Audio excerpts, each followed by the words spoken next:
Hello প্রিয় শিক্ষার্থীরা, সবাই কেমন আছেন? আশা করি সবাই ভালো আছেন। আজকে আমি আপনাদেরকে প্রেপোজিশন ঢাকা বোর্ড 2019 সালে এইচএসসি পরীক্ষায় যে প্রশ্নটি এসেছিল সেই প্রশ্নটি সলিউশন করে দেখাবো। চলুন আমরা প্যাসেজটি পড়ি এবং শূন্যস্থানগুলোতে প্রেপোজিশন বসাই। A craftwork is an applied form dash art. Craftwork অর্থ হচ্ছে হস্তশিল্প, হাতে তৈরি জিনিসকে আমরা ক্রাফটওয়ার্ক বলি, আর্ট ওয়ার্ক এইরকম। Okay, a craftwork is an applied form of art. অর্থাৎ মানে আর্টের একটা ফর্ম হচ্ছে ক্রাফটওয়ার্ক। আর সোশ্যাল অ্যান্ড কালচারাল প্রোডাক্ট, যেটা আমাদের সমাজের এবং সংস্কৃতির ঐতিহ্য বহন করে, reflecting the inclusive nature dash folk imagination. Inclusive nature of কোনো কিছুর কোনো কিছু, অর্থাৎ এই ফক ইমাজিনেশনের একটা আমরা দেখতে পাচ্ছি যখন আমরা প্রেপোজিশন অফটি বসাই তখন আসলে অফের পূর্বে একটা নাউন বসে এবং অফের পরেও একটা নাউন বসে। যেমন ফর্ম অফ আর্ট, এখানে আবার আছে নেচার অফ ফক ইমাজিনেশন। ফক ইমাজিনেশন হচ্ছে সাধারণ মানুষের কল্পনা। ফক মানে হচ্ছে কমন পিপল, কমন পিপলের কল্পনার যে বহিঃপ্রকাশটা, সেই বহিঃপ্রকাশটাই হচ্ছে আপনাদের art. A artwork which usually doesn't bear the significance of its maker রিটেন্স a personal touch. রিটেন্স A personal touch, অর্থাৎ আর্টওয়ার্কগুলো যারা বানায় তাদের একটা পার্সোনাল টাচ থাকে প্রত্যেকটা আর্টওয়ার্কে। হ্যাঁ, when you look dash a 30-year-old নকশিকাথা, যখন আমরা 30-year-old 30 বছরের পুরানো একটা নকশিকাথার দিকে তাকাই, নকশিকাথাতে কী থাকে? বিভিন্ন আর্ট থাকে, ফুলের আর্ট থাকে, বিভিন্ন প্রাণীর আর্ট থাকে, হ্যাঁ, সো নেচারের আর্ট থাকে, অ্যানিমেলসের আর্ট থাকে। হ্যাঁ, so when you look at, আমরা যখন কোনো একটা নকশিকাথার দিকে তাকাই তখন কি হই? আমরা ওই ওয়ান্ডার, আমরা অবাক হয়ে যাই কি দেখে? অ্যাট ইটস মোটিভ, এটার যে উদ্দেশ্য থাকে, এটার যে এটার যে একটা ইন্টারনাল মিনিং বিয়ার করে, এটা যেটা মোটিভ বিয়ার করে, সেটা দেখে আমরা কি হয়ে যাই? ওয়ান্ডার এট সামথিং। বিষয়টা হচ্ছে উই লুক এট সামথিং। হ্যাঁ, look at something, we always look at something. হ্যাঁ, এবং we always wonder at something. আমরা কোনো কিছু দেখে সারপ্রাইজ হলে আমরা বলি ওয়ান্ডার। যেমন আমরা যদি বলি ছেলেটার অ্যাক্রোবেটিক দেখে আমি সারপ্রাইজ বা ওয়ান্ডার হয়েছিলাম, তো আমি বললাম I was wondered at the acrobatics of the boy. হ্যাঁ, so wonder at, look at, এগুলো এভাবে দিতে হবে। We wonder at the motifs and design that point, যেটা পয়েন্ট টু, পয়েন্ট ওন্ডার উপরে যেভাবে অ্যাড বসে, পয়েন্টের উপরে আবার টু বসে।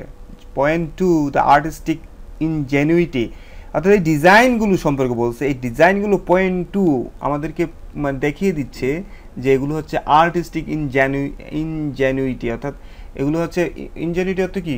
জেনুইন আর কি। হ্যাঁ, এগুলো হচ্ছে সত্যিকার অর্থে মৌলিক জিনিস। And the presence of the maker of it. হ্যাঁ, মেকার অফ ইট। আমি বলছিলাম যে যখন আপনারা প্রেপোজিশন অফ বসাবেন কোনো কিছু, তখন দেখবেন দুই পাশে নাউন। যেমন মেকার একটা নাউন, ইট একটা প্রোনাউন। প্রোনাউন কিন্তু যেহেতু একটার পরিবর্তে একটা রিপ্লেস করা যায়, তাহলে আমার রুলসটা ঠিক আছে। দ্য ফ্যাক্ট দ্যাট, সত্যি কথা হচ্ছে যে we don't know her name, আমরা তার নাম জানি না, অর এনি আদার ডিটেইলস, অথবা তার সম্পর্কে বিস্তারিত কিছু নেই। About her doesn't take anything away। হ্যাঁ, বলছে the fact that you don't know her name. আমরা যখন একটা নকশিকাথা দেখি, সেটাকে আমার দাদি বানাইছে না আমার বন্ধুর দাদি বানাইছে না তার নানু বানাইছে, আমরা কিন্তু আসলে সত্য ঘটনাটা জানি না। হ্যাঁ, or any other details about her, তারপরও যদিও আমরা তার কথা জানি না, ডাজন্ট টেক এনিথিং অ্যাওয়ে, তারপরও ফ্রম আওয়ার অ্যাপ্রিসিয়েশন। হ্যাঁ, তারপরও যদিও আমরা এটার মেকারকে জানি না, তার ডিটেলস কি জানি না, অ্যাবাউট হার তার সম্পর্কে জানি না, তার মানে এই নয় যে তার কোনো উপস্থিতি থাকে না। Doesn't take anything away from, take something, take, এই যে টেক, তারপরে এই জায়গায় হবে something, take something away from something. হ্যাঁ, সো এটা একটা প্যাটার্ন, এই কারণে অ্যাওয়ের পরে ফ্রম বসছে। হ্যাঁ, take anything away from something. Okay, so আমরা এইভাবে বসাইছি।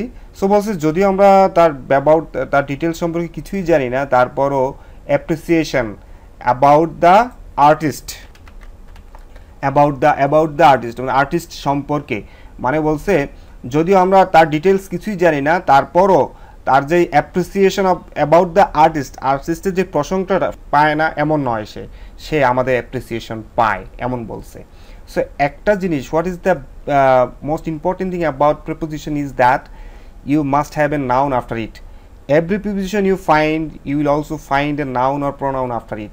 For example, এই যে of preposition পরে art noun বসিয়েছি, of preposition পরে folk imagination noun বসিয়েছি, আমাদের শেষ যে preposition about বসাইছি, about এর পরও দেখছেন যে একটা artist, about that, from our appreciation, দেখছেন এখানে একটা from আছে, তারপর একটা noun বসাইছি, তারপর আবার একটা preposition বসাইছি, আবার একটা noun বসাইছি। নো প্রেপোজিশন মানে নো নাউন নো প্রেপোজিশন, যদি প্রেপোজিশনের পরে এরকম নাউন না থাকে সেটা আসলে কোনো প্রেপোজিশনই নয়। এই কারণে এটার নাম হলো প্রিপজিশন। হ্যাঁ, ওকে।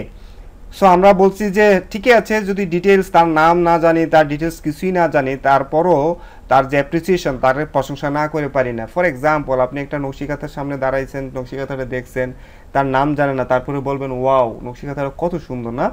সো এটাই বলছে এখানে। ইনডিড, প্রকৃতপক্ষে দ্য ইন্টিমেট নেচার, অর্থাৎ একটা আর্টের মধ্যে দেখবেন দুইটা মানুষ খুব একটা ইন্টিমেট অবস্থায়, একটা খুব ক্লোজ অবস্থায় আছে। ইন্টিমেট মানে এখানে ক্লোজ নেচার অফ নকশিকাঁথা, অর্থাৎ এই নকশিকাঁথার যে একটা ইন্টিমেট যে নেচার আছে, এটা যে আর্টের যে ইন্টিমেসি আছে, and the tactile feeling in it, animate, অর্থাৎ এটা যে ট্যাকটাইল ফিলিংগুলো আছে এবং ইন্টিমেট নেচারটা আছে, এই দুইটা জিনিস আমাদেরকে কী করে, অ্যানিমেট দ্য ওয়ার্ক, এই ওয়ার্কটাকে আমাদের কাছে জীবন্ত হয়ে যায়। অ্যানিমেট মানে জীবন্ত হয়ে যায়। মেক ইট ভেরি ইনভাইটিং, এটা আমাদের কাছে খুবই ইনভাইটিং মানে হচ্ছে অ্যাট্রাকটিভ, আকর্ষণীয় করে আমাদেরকে।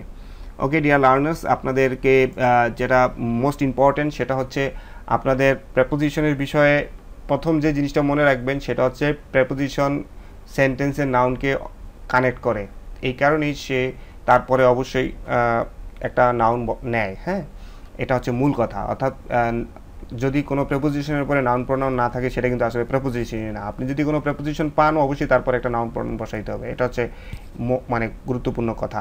সো আমরা শুধু যে কনজাংশন দিয়েই অথবা অন্যান্য কানেক্টার্স দিয়েই শব্দ যোগ করি তা না, আমরা কিন্তু প্রেপোজিশন দিয়েও শব্দ নাউনগুলো প্রনাউনগুলো সেন্টেন্সে যোগ করি, এটা একটা বিষয়। সো প্রেপোজিশনগুলো আপনি সেন্টেন্সে যখন ব্যবহার করবেন এগুলো অর্থ গুরুত্বপূর্ণ নয়, এগুলো হচ্ছে ফাংশনাল ওয়ার্ডস, এগুলো স্ট্রাকচারাল ওয়ার্ডস অথবা গ্রামাটিক্যাল ওয়ার্ডস। এগুলো আপনি সেন্টেন্সে যখন ব্যবহার করবেন তখন আপনি তখনই খুব ভালো স্কিলফুলি ব্যবহার করতে পারবেন যখন আপনি এগুলো প্রচুর প্র্যাকটিস করবেন। হ্যাঁ, প্র্যাকটিস করা ছাড়া অর্থ মুখস্থ করে আসলে প্রেপোজিশন আপনি শিখতে পারবেন না। So the more you practise, the more will do better in answering preposition. Okay dear students, আশা করি ক্লাসটি আপনাদের ভালো লেগেছে। যদি ক্লাসটি আপনাদের ভালো লেগে থাকে তাহলে আপনারা আমার ক্লাসটিকে লাইক দিবেন, শেয়ার করবেন এবং আমার চ্যানেলটিকে সাবস্ক্রাইব করবেন। সবাই ভালো থাকবেন, আল্লাহ হাফেজ।